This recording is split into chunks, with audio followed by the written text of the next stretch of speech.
Hi guys, ito po ang simpleng self-care daily routine na ginagawa ko every day. Doesn't matter what time of the day. Basta meron po niyan at least 20 to 30 minutes a day. Yun po. Kasi nakakatulong sa akin yan to be very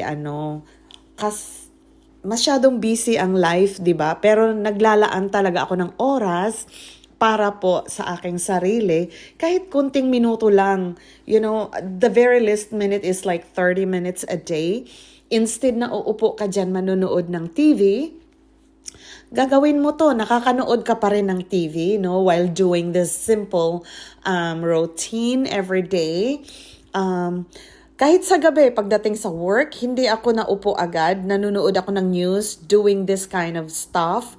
Kasi nga, nakakatulong siya sa akin. So, try nyo rin mga ka-reels, mga kasisiko, dahil nagbibigay to sa atin ng lakas. And lalo na ngayon na wala tayong masyadong time, very busy every day. So, 20-30 minutes, enough na yan para hindi man araw-araw mong gawin kung wala kang time, at least 3 to 4 times a week, gagawin mo to. Haba-habaan mo lang ang oras kung hindi mo siya gagawin daily.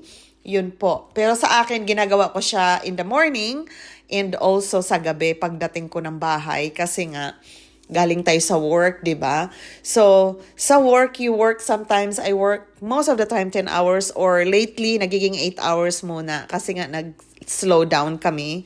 So, pero at least, gagawin mo to every day. Hindi na po masakit. Nung